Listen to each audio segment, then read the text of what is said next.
Remember this one?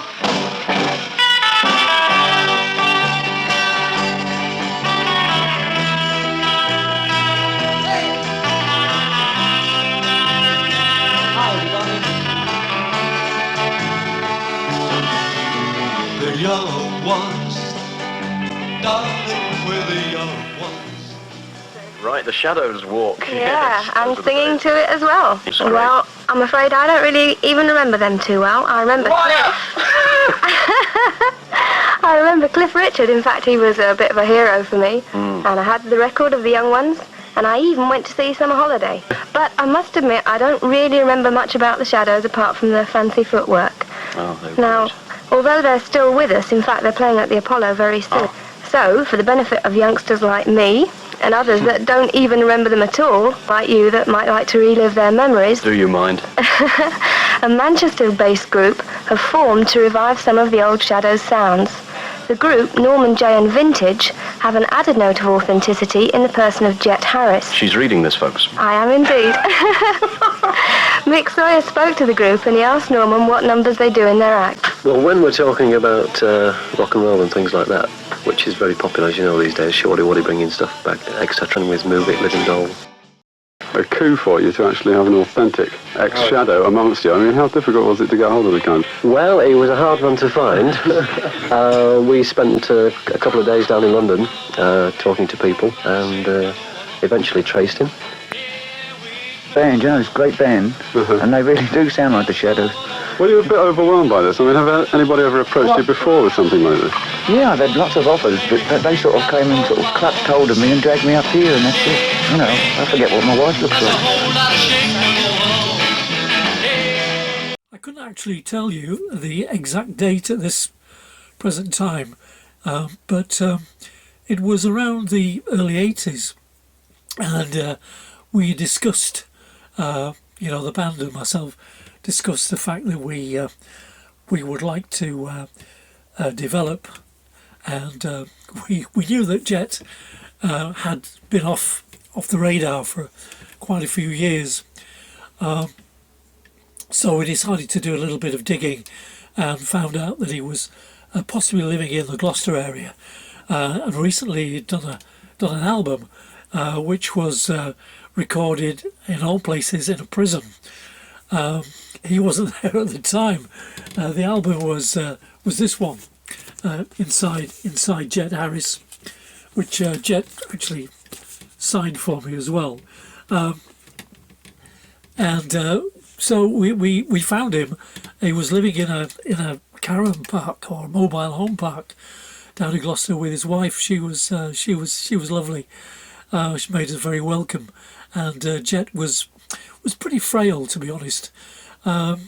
He'd had a lot of problems with drink and depression, all brought on, of course, by a really bad road accident that he'd had quite a few years before. Which led to, it didn't lead to the breakup with the Shadows, but I think it had something to do with, that period of breaking up with the Shadows and going off and recording Diamonds, etc. with, with Tony Meehan. Anyway, he disappeared for a minute and he went into the back room or back bedroom in the caravan and started rooting under a bed, and he started to pull out this guitar. And the boys were looking at each other, thinking, he's going to bring out this fabulous old Fender guitar. But sadly, it was a Japanese copy, and it was full of dust, and it was obvious that he hadn't played for a long time. Anyway, we had a cup of tea, we had a good chat, and the boys decided that yes, they would like to have him in the group. And he accepted our invitation, and within a couple of weeks, he was due to come up to Manchester and find us. Oh, the Benches. Does anybody remember the Benches? Well, we're gonna do the Benches number into something else. I can't remember, but it goes like this. Oh, one.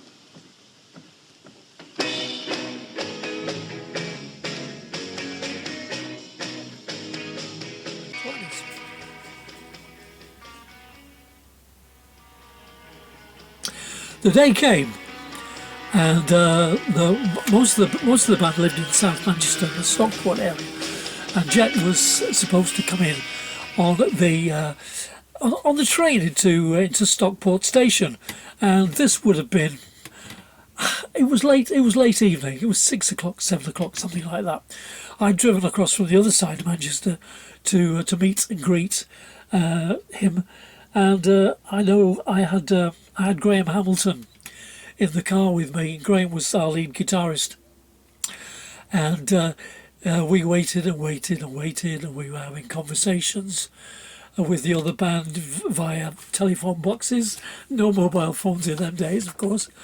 The train arrived and no Jet. We waited for the next train. It didn't arrive. Later, we found out that he'd been taken off the train and was actually in the police station.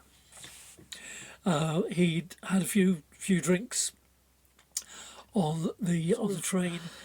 Or I learned as time went on that when he spoke to people and said he was Jet Harris, they would say no, you're not Jet Harris, because he wasn't the Jet Harris that everybody knew visually. You know, he deteriorated. He'd lost the hair and etc. So he would get into trouble because of that factor. Anyway, we got him out of Clink, and we spent 2 or 3 months practicing.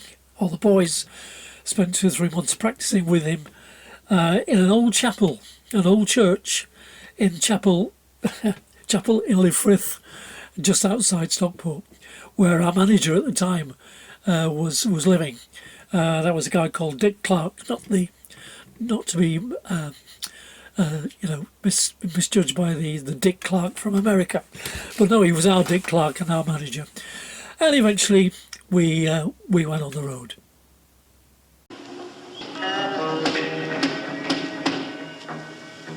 Diamonds? Good.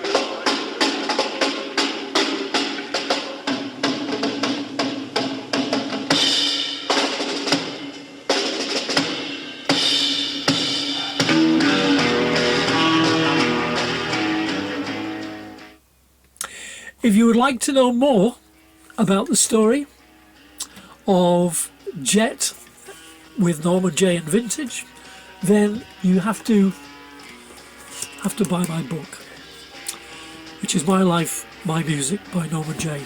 There is a section in there on the time we had with Jet Harris. It's the missing time, I think.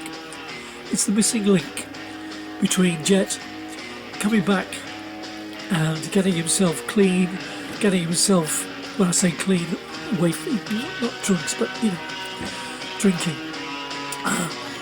Going back into normal life, having a great time with anthropology, having a great time with anthropology, because he was great with animals. I know he liked to look at bird watch, not those guys. And eventually, of course, he was invited to play once again on a couple of special concerts with the Shadows. In fact, he was invited to play at Wembley, at Cliff's massive concert at Wembley Stadium, and I was very lucky to be there to see that as well. Some happy memories. And some ties that were a bit dodgy.